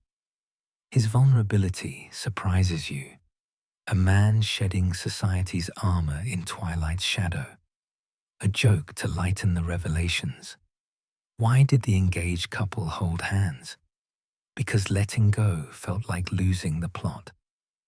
The streets are quiet as you meander, passing townhouses with glowing windows, families inside at dinner. Edward points out constellations emerging overhead, naming them from his overseas stargazing. You lean closer, your shoulder brushing his, the contact electric yet innocent. Freedoms like this, unchaperoned touches, candid talks, build intimacy brick by brick. But boundaries linger. No kisses yet, no lingering embraces. Etiquette books preach patience, warning that rushing physical closeness erodes respect. You test these limits gently, like dipping a toe in cold water. One evening, as rain threatens, Edward pulls you under an awning, his arm around your waist for a heartbeat. Your pulse races, but he steps back with a sheepish grin. "Apologies," he murmurs, but his eyes say otherwise. These moments hint at the marriage ahead, a blend of companionship and unexplored passion. Back home, you journal by candlelight, the flame-dancing shadows on the walls. Engagement unlocks doors. Letters now flow daily, laced with endearments like, "My dear Abigail," words too daring before. Edward sends sketches of the Kensington house, simple lines depicting rooms you'll fill together. You reciprocate with a pressed flower from your walk, tucked in an envelope scented with lavender. These exchanges feel liberated, yet you sense the weight of expectation. Marriage looms, with its duties and delights. Your mother begins lessons in earnest, balancing ledgers for household accounts, directing maids without tyranny. A wife must be mistress, not tyrant, she says, demonstrating how to inventory linens. You practice folding napkins with precision, but your mind wanders to Edward's touch, the freedoms teasing what's to come. Another walk brings deeper testing. Under a canopy of turning leaves, Edward speaks of family, his desire for children, a home filled with laughter. You share your hopes, 2 or 3 little ones perhaps, raised with books and kindness. The conversation turns personal, his hand tightening on yours as he admits doubts about fatherhood, fears inherited from his stern upbringing. You reassure him, your words flowing freer without watchful eyes. These unchaperoned freedoms reveal compatibilities, shared values on education, a mutual love for quiet evenings, but they also expose frictions. His occasional melancholy, your stubborn independence.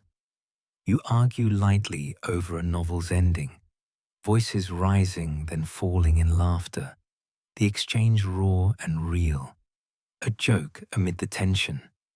What do engaged couples argue about? Everything, because practice makes perfect unions. As winter approaches, walks shorten with the days, but intimacy grows. Edward gifts a locket with his miniature portrait, a freedom only fiancés enjoy. You wear it close, the metal warm against your skin, a constant reminder of him. Letters evolve too, discussing practicalities, furnishings for the house, guest lists for the wedding. Yet affection weaves through. I count the hours until our next walk, he writes. You reply in kind, the words bolder, hinting at the life ahead. Your aunt visits, sharing tales of her engagement, stolen glances, whispered promises, and warns of the adjustment to married life. Freedoms tempt, but wisdom guides, she says. You nod, but thrill at the unchaperoned hours, each one a preview of partnership. One crisp afternoon, as snow flurries dust the paths, Edward pulls you to a bench, his breath visible in the cold. Abigail, these moments, they make me certain. His kiss on your hand lingers, permissible now, sending warmth through you. You blush, the freedom intoxicating. But dusk calls you home, the limit's still there, preserving mystery for the wedding night. That evening, with the locket against your heart, you reflect on how engagement's shifts have transformed tentative bonds into solid foundations. Freedoms tested, limits respected. You've glimpsed the man behind the suitor. These unchaperoned interludes weave affection deeper, each walk a thread in your shared tapestry. Edward's hand in yours feels natural now, a promise of the freedoms marriage will expand. Yet caution tempers joy. Society's eyes may be absent, but its rules echo. A final joke. Why do fiancés love winter walks? Because the cold keeps things from heating up too fast. As the wedding nears, you cherish these moments, knowing they'll evolve into daily life. The proposal's weight has lightened, buoyed by tested intimacy, pointing toward a future bright with possibility. You stand in the kitchen, flour dusting your apron like a light snow, the air thick with the scent of yeast and warm butter as you knead dough on the wooden counter. The cook, Mrs. Hale, watches with a patient eye, her calloused hands guiding yours to fold and press, turning the sticky mass into something smooth and elastic. Engagement has unlocked these practical lessons. transforming you from observer to apprentice in the art of running a household. No more idle mornings with poetry. Now it's menus, budgets, and the subtle command of servants that fill your days. Victorian brides-to-be were expected to master domestic arts before the wedding, ensuring they could oversee a home without fumbling like a debutante at her first ball. One mainstream fact: household management guides like Isabella Beeton's Book of Household Management from 1859 became Bibles for middle-class wives, detailing everything from recipes to servant hierarchies. A quirky tidbit: some ladies practiced dummy dinners, setting tables with fake food to rehearse hosting without wasting a single scone. Historians still argue whether these preparations empowered women as capable managers or just reinforced their confinement to the domestic sphere, limiting broader ambitions. Your hands ache from the kneading, the dough springing back under your palms, but there's a satisfaction in it, a tangible preview of the life awaiting in Kensington. Edward's letters mention the house again, a cozy kitchen with a modern range, not the open hearth you are used to. You imagine baking bread there, the oven's heat chasing away London's chill, while he reads the evening paper nearby. Mrs. Hale nods approval as you shape the loaf. "That's it, miss. Firm but gentle, like handling a willful maid." You chuckle, wiping sweat from your brow with a sleeve. The room's warmth, making your corset feel tighter than ever. Modern women might order takeout and call it a day. But here, competence in the kitchen is your armor against whispers of an ill-prepared wife. A joke to flower the mood. Why did the Victorian bride love baking? Because she needed the dough to rise to the occasion. The lessons extend beyond cooking. Your mother drags you to the linen closet, unfurling sheets and napkins like maps of your future domain. "Count the threads, Abigail. Good cotton lasts." You learn to spot quality, to mend hems with tiny stitches that vanish like secrets.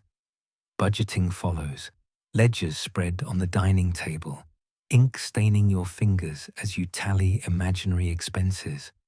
Coal for fires, wages for a maid, tea leaves by the pound. It's dizzying, the numbers dancing like fireflies. But essential. Edward's salary will stretch only so far, and a wasteful wife could sink a marriage faster than a leaky roof. You practice writing orders for the grocer, your script neat and authoritative, imagining the delivery boy tipping his cap. These skills feel like keys to a locked door, unlocking the mistress role you'll step into. But doubt creeps in during quiet moments. What if you're not natural at this? Your aunt shares stories of her early mishaps, a burnt roast that had guests choking politely, reminding you perfection isn't born, it's baked.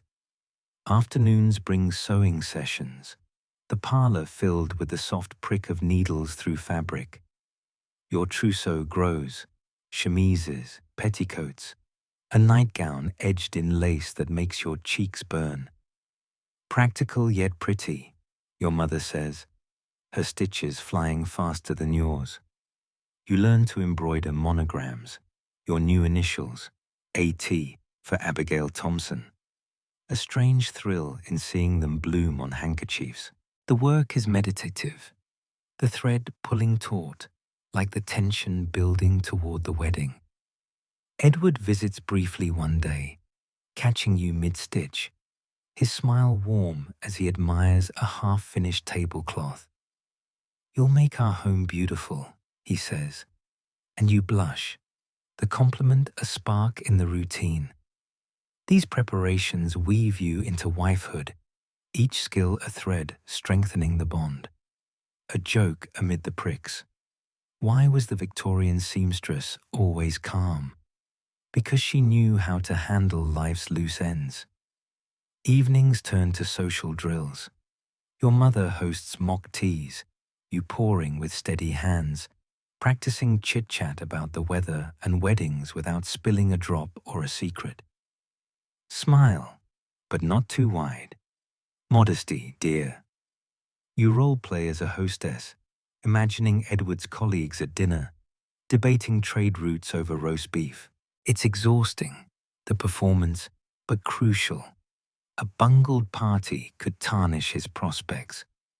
You learn servant management too. Mrs. Hale demonstrates directing the maid without harshness, a balance of authority and kindness. They respect firmness, not fury, she advises, as you practice assigning chores. The Kensington house will have a housekeeper, perhaps a girl for chores, and you'll oversee it all, a small empire of polish and propriety. Edward's letters encourage. I trust your touch will make it home. His faith bolsters you, but the weight presses. Failure isn't just personal, it's shared. One rainy day, your aunt arrives for the private talk, her voice dropping to whispers about marital duties beyond the kitchen. It's not all romance, child. Patience and understanding. Her euphemisms veil the physical, leaving you flushed and curious, the unknown adding spice to your lessons. You practice alone sometimes, arranging flowers in vases, picturing them on your dining table, Edward across from you. These skills aren't just chores, they're tools for harmony, crafting a life from daily details. Yet sarcasm creeps into your thoughts. Who knew happiness hinged on perfect pie crusts? Another joke. What did the bride say to the burnt cake? You're toast. As the wedding nears, preparations intensify. Fittings for your gown, white silk whispering against your skin, veil like a cloud. You learn packing the trousseau, trunks filled with linens smelling of lavender, each item a promise. Edward shares plans, a small garden for herbs, a study for his ledgers. Your skills align with his vision, a partnership taking shape. The lessons tire you, hands raw from scrubbing practice pots, but they empower too, turning anxiety into readiness. In bed, you dream of the kitchen in Kensington, dough rising under your hands, Edward's kiss on your forehead. These months have molded you, domestic arts forging confidence for the household ahead. The final weeks blur. More ledgers, more stitches, a crash course in remedies for common ailments, headaches from coal fumes, coughs from fog. Your mother beams at your progress. You'll be a fine wife. You feel it too, the transformation from girl to guardian of hearth. Edward's next visit brings a gift, a silver thimble, engraved with your initials, a nod to your efforts. For all the homes you'll build, he says, his hand on yours unchaperoned, the freedom sweet. Preparations have tested you, but they've also revealed resilience, a quiet strength blooming like the roses you'll tend. These domestic drills, sensory and steadfast, prepare not just a house, but a haven. You've learned to manage, to create. The future household, a canvas for your skills. As snow dusts the windows, you anticipate the wedding, ready to step into the role you've honed.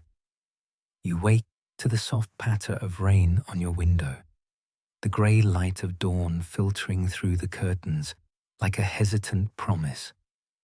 It's your wedding day, the culmination of months of courtship, proposals, and preparations, and the air in your childhood bedroom feels charged with finality.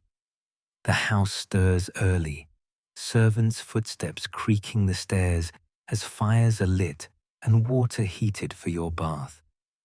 Your heart races with a mix of nerves and anticipation, the weight of the day pressing down like the heavy quilt still draped over you.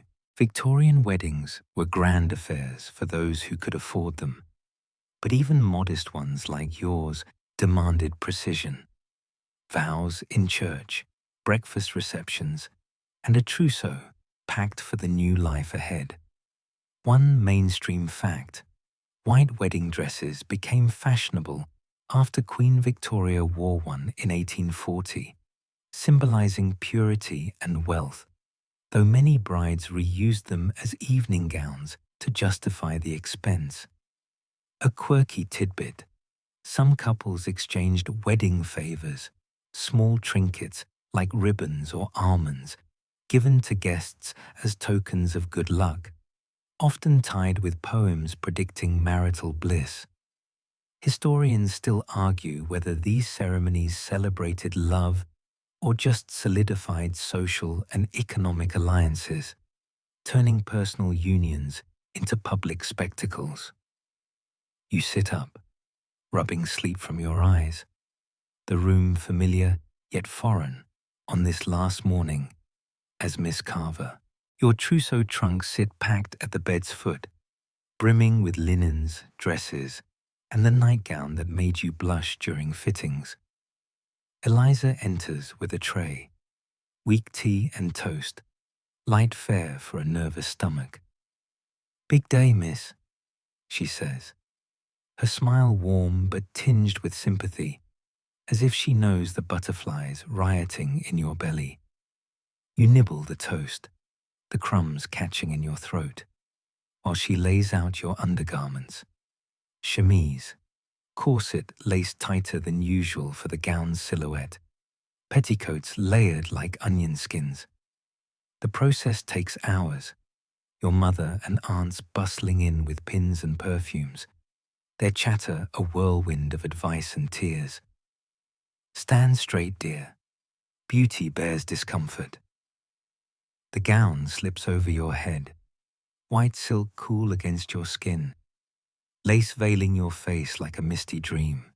You glance in the mirror, the reflection a stranger, elegant, ethereal, the sapphire ring on your finger a blue anchor to reality. A joke to quell the jitters. Why did the bride's veil blush? Because it saw the groom coming. The carriage ride to the church feels eternal, rain spattering the windows as your father sits beside you, his hand patting yours in awkward comfort. London blurs past, vendors shouting, children splashing puddles, the Thames a muddy ribbon in the distance. The church rises ahead, its spire piercing the clouds, bells tolling like a summons. Guests mill outside, umbrellas blooming black against the grey, their eyes turning as you step down, train gathered to avoid mud. Inside, the air smells of wax and lilies, candles flickering shadows on stone walls. The organ swells, a processional that drowns your pounding heart, and you take your father's arm, the aisle stretching like a lifetime. Pews packed with faces, relatives, friends, Edward's colleagues, all turning with that mix of sentiment and scrutiny.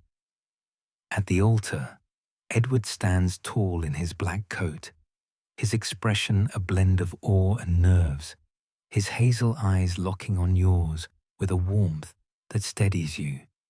The ceremony unfolds in ritual words, the rector's voice booming vows you repeat on autopilot: to love, honor, obey, forsaking all others till death.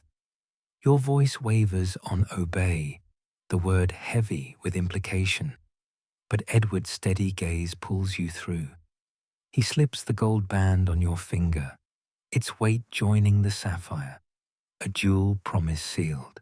"I now pronounce you man and wife," the rector declares, and Edward's chaste kiss, brief, lips soft, hints at intimacies to come. The congregation's murmurs a wave of approval. You turn as Mr. and Mrs. Thompson, the title strange on your tongue, heart racing with relief and a touch of terror. Outside, rice pelts like gentle hail, guests cheering as you climb into the carriage, Edward's hand clasping yours, gloveless and real. The ride home is quiet, rain easing to mist, his thumb tracing circles on your palm, a small freedom in the chaos. The wedding breakfast awaits at your parents' home, the dining room transformed, tables groaning with ham, fowl, custards, and a tiered cake iced white with sugar flowers. You sit at the head, Edward beside you, toasts flowing like champagne, your father's speech on duty and joy, uncle's jokes drawing laughter. But your corset pinches, appetite fled, as you sip bubbly that fizzes on your tongue. Guests offer advice, patience in marriage, kindness daily. Edward deflects prying questions about your honeymoon, a quiet week in the countryside, with graceful charm, his hand under the table finding yours for reassurance. The afternoon wanes, guests drifting away amid hugs and well-wishes, leaving the house echoing with echoes of merriment. Your mother pulls you aside, eyes misty. Right soon, my girl. The goodbyes choke you, tears pricking as you hug your father, the home of your youth slipping away like sand. Upstairs, Eliza helps you change into your traveling dress. Green wool, practical for the carriage, unlacing the gown that's become a second skin. You'll be fine, Mrs. Thompson, she says, the title jolting you, trunks loaded. You descend to Edward waiting, his smile soft in the hall's dim light. The carriage pulls away, rain-wet streets reflecting lamps as your childhood fades behind. Nervous? He asks, hand in yours. A little, you admit, leaning into him. The motion a new intimacy. Kensington looms.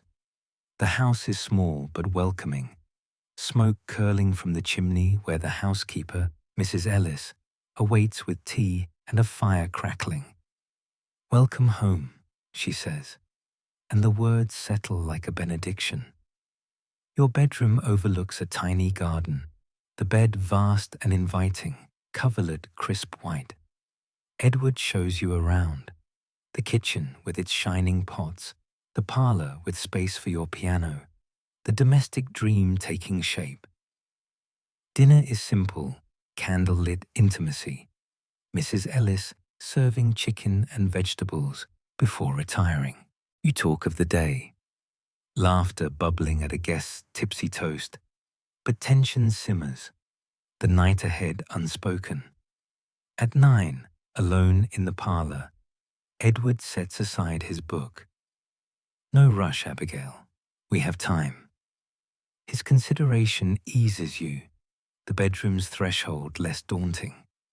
You change in the dressing room, nightgown soft against your skin, then sit brushing your hair, mirror reflecting a wife now. Edward joins you, his touch gentle as he takes your hand across the bed, the space between a promise of patience. We'll be all right, he whispers, and you believe it, drifting to sleep with his breathing steady beside you. The first married days blur, unpacking trousseau, arranging shelves with your books beside his. You learn his habits. He hums while shaving, prefers strong coffee, and he yours, like your love for morning light in the garden. Mrs. Ellis teaches kitchen nuances, her guidance easing your novice fears.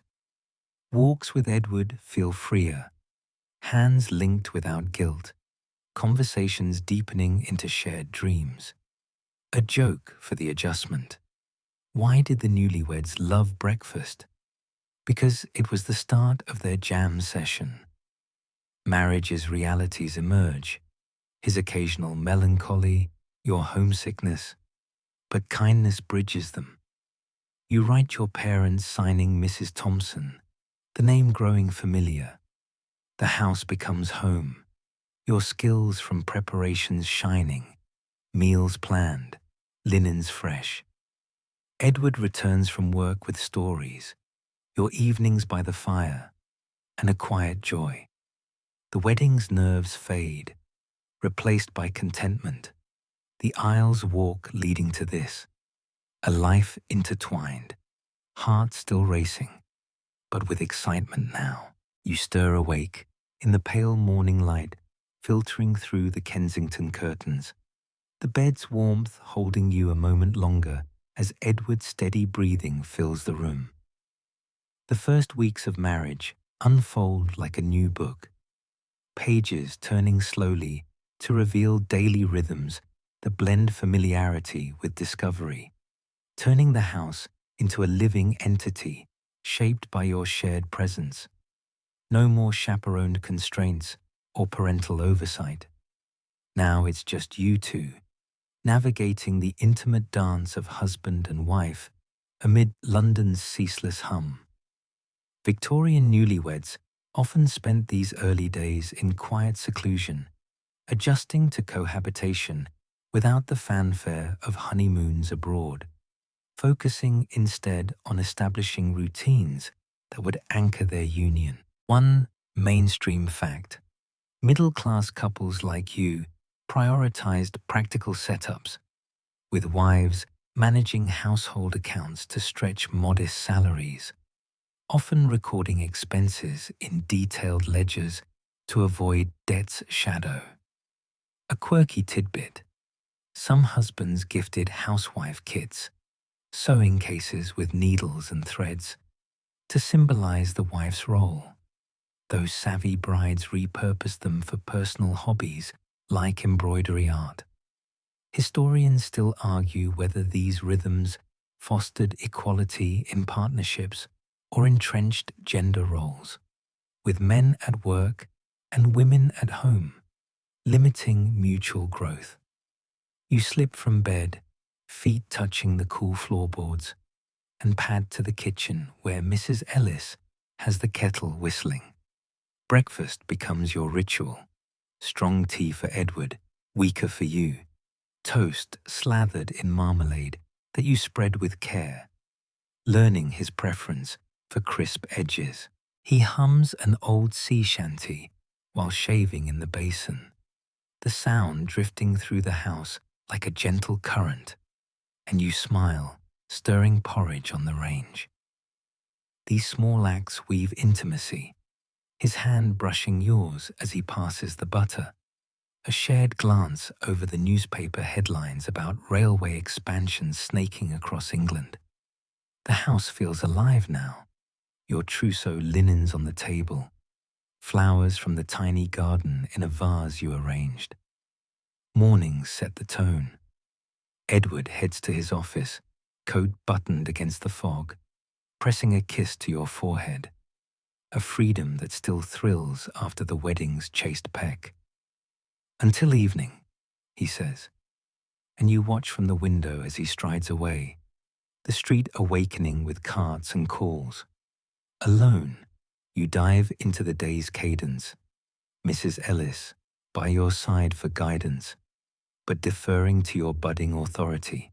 You plan meals, simple roasts, vegetable stews, balancing nutrition with the budget ledger open on the table, ink flowing as you tally shillings for coal and candles.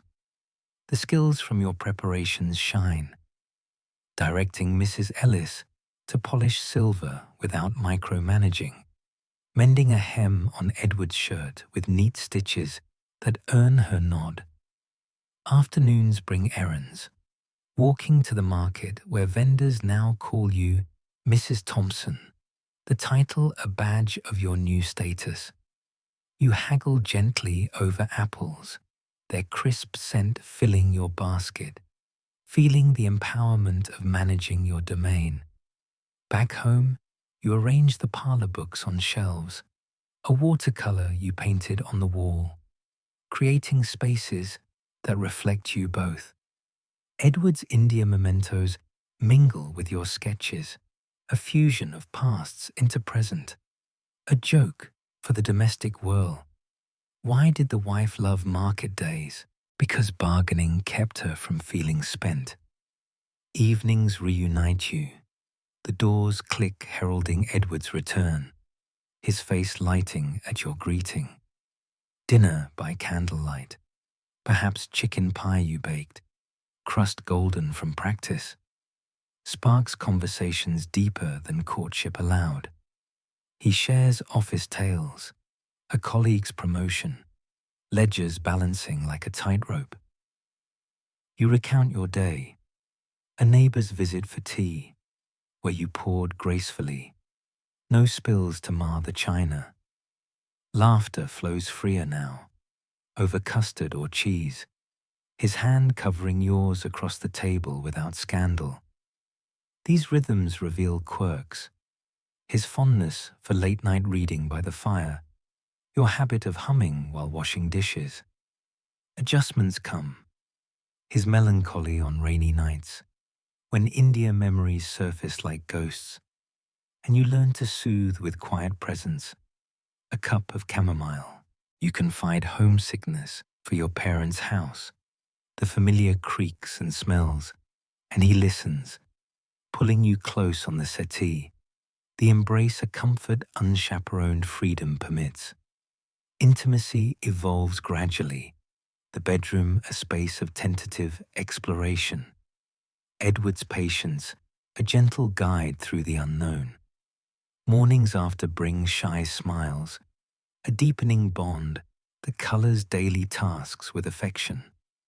Weekends disrupt the rhythm delightfully, strolls in nearby parks, hand in hand without haste, or visits to his family, where you navigate in-law dynamics with poise honed from tease. Social calls begin, dinner with neighbors, you hosting with nerves that ease as compliments flow on your pie. These rhythms aren't flawless. A burnt supper leads to shared chuckles, and a disagreement over spending is resolved with compromise. But they build resilience, turning strangers into partners, a joke amid the mishaps. What did the husband say to the overcooked roast? "It's well done, my dear, just like our marriage." As months pass, the house pulses with your imprint, garden herbs thriving under your care, a piano in the corner where you play sonatas for Edward's evening unwind. Letters to your mother detail the joys, his thoughtful gifts, like a new apron embroidered with flowers, and challenges like mastering the coal stove's temper. Replies come with advice, bridging the gap. Edward's promotion whispers on the horizon, promising expansions. A nursery, perhaps, the rhythm shifting to include children. You feel the flow now, daily life a river carving its path, eroding uncertainties into trust. Nights end by the fire, you embroidering while he reads aloud from a novel, voices mingling in the glow. "Happy?" he asks one evening, book set aside. "Truly," you reply, leaning into him, the rhythm of his heartbeat syncing with yours. Marriage's daily cadence, meals shared, burdens lifted, joys amplified, has settled into something profound, a symphony composed from simple notes. The wedding's whirlwind fades, replaced by this steady pulse, life's new beginnings unfolding in quiet harmony. You lean against the garden fence, the sun warming your back as you watch your children chase butterflies across the grass, their laughter a melody that echoes the joy woven into your days. 7 years into marriage, the rhythms have deepened into something profound, a tapestry of shared trials and triumphs that began with that tentative parlor meeting and blossomed through courtship's deliberate steps. Edward joins you, his arms slipping around your waist with the easy familiarity of time, his sideburns now flecked with silver from the stresses of his rising career. The Kensington house has expanded, a nursery added, then a playroom, as your family grew. First a daughter with your curls and his thoughtful eyes, then a son whose energy rivals London's bustling streets. Victorian life evolves around you, with gaslights brightening evenings and newspapers buzzing about the empire's reach. But your world centers on this, the slow, sure build of love from propriety's framework. One mainstream fact: by the 1860s, companionate marriages gained traction, emphasizing mutual affection over mere duty, influenced by novels like those of George Eliot that portrayed emotional depth in unions. A quirky tidbit: couples sometimes exchanged love tokens, like carved wooden spoons during anniversaries, symbols of nourishment and care, often inscribed with private jokes. Historians still argue whether courtship's gradual pace cultivated enduring partnerships or stifled spontaneity, potentially leading to mismatched expectations once formalities faded. Mornings now hum with activity. You rise early to oversee breakfast, porridge steaming as the children clamber into chairs, Edward reading aloud from the paper between bites. Your skills, honed in those pre-wedding lessons, shine in the seamless flow. Menus planned with economy, the maid directed with kindness that earns loyalty. Edward's promotion to senior clerk brought comforts, a carriage for outings, extra help for laundry days. But it's the quiet victories that matter. Soothing a feverish child through the night, Edward's hand in yours as you pace the hall, or debating a book's ending by the fire, voices rising in passionate agreement. Love's journey reveals itself in these layers, the slow dance of courtship, laying a foundation that withstood illness, his relapse of tropical fever last winter, your vigilant nursing pulling him through, and joys like the children's first steps. You reflect on that initial visit, Edward's precise bow seeming worlds away from the man who now tickles the little ones into giggles. A joke for the memory. Why did courtship take so long? Because rushing love was like baking without yeast. Flat and forgettable. Afternoons bring your pursuits. Painting in the sunlit alcove, canvases blooming with landscapes inspired by Edward's India tales, or writing short pieces for ladies' magazines on child rearing, your voice finding outlet beyond the home. Edward encourages it, reading drafts with pride, his feedback sharpening your words. The slow build allowed this, knowing each other's minds before bodies, fostering respect that endures. Evenings gather the family, stories by lamplight, Edward's voice animating adventures, the children wide-eyed. Intimacy has matured, touches lingering with the comfort of habit, passion tempered by tenderness. You've navigated storms, a financial scare when markets dipped, resolved through shared ledgers and economies you managed with grace. Arguments over discipline, melting into compromises sealed with apologies. These tests echo courtship's deliberate pace, where signals were decoded patiently, building resilience. Visits from your mother spark reminiscences. Remember the Thompsons' first call? You were pale as milk. You laugh, but nod. The rules that chafed then now seem wise, filtering fleeting infatuations to reveal lasting compatibility. Edward's hidden depths, his poetry scribbled in margins, shared only with you, emerged gradually, like dawn light. Your independence, once a worry, complements his steadiness. He values your counsel on work matters, turning decisions into dialogues.